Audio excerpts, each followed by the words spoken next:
Bonsoir à tous. Un homme mis en examen à Champagnole après la découverte d'images pédopornographiques en sa possession. Il a été interpellé la semaine dernière dans un parc, surpris en train de photographier des mineurs. Les investigations ont ensuite permis de retrouver plusieurs contenus à caractère pédopornographique dans son téléphone.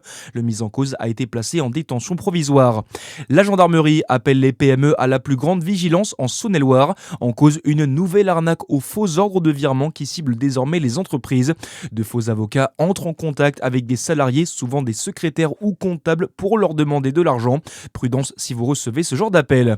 C'est un élément bien connu du paysage bisontin depuis le début des années 70. La cheminée de la Planoise, 62 mètres, ne sera bientôt plus qu'un souvenir.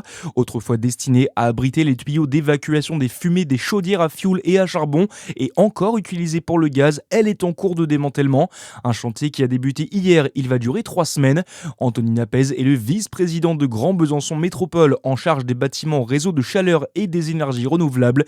Il évoque un danger potentiel. Il est au micro de Charlie Chevasson. À l'intérieur, il y a 4 tuyaux, un pour le charbon, un pour le fioul, 2 pour le gaz. Les tuyaux gaz vont être accordés sur d'autres cheminées beaucoup plus courtes en hauteur, une trentaine de mètres.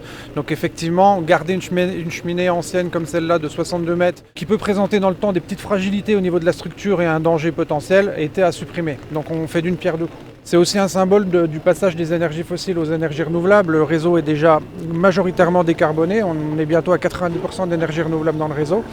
Mais voilà, ce symbole de déconstruction de la cheminée, je ne suis pas persuadé qu'elle manque à beaucoup, mais voilà, effectivement dans le paysage, ça fera un élément remarquable en moins.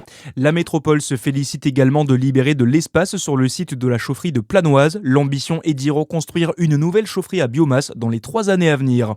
Également dans l'actualité, le parquet de Valence demande le renvoi devant les assises pour mineurs de 11 des 14 suspects dans la mort de Thomas à Crépol. Il y a près de 3 ans, une bande de Romans-sur-Isère avait fait irruption dans un bal avec des armes blanches, s'en prenant à un groupe de jeunes de Crépol. Thomas, 16 ans, avait été mortellement poignardé. Maintenant, ce sont aux juges d'instruction de suivre ou non les réquisitions du parquet. Le ministre de l'Éducation alerte sur les stages de seconde, des stages qui doivent rester de l'observation, explique Édouard Geffray. Le ministre a écrit à tous les chefs d'établissement pour leur indiquer que les élèves ne devaient être exposés à aucun danger après de récents accidents. En seconde, les élèves doivent réaliser un stage de 2 semaines en milieu professionnel. Et puis en foot, les pays hôtes de la Coupe du Monde sur le terrain. Après le Mexique, hier soir, c'est au tour du Canada et des États-Unis de disputer leur premier match ce soir.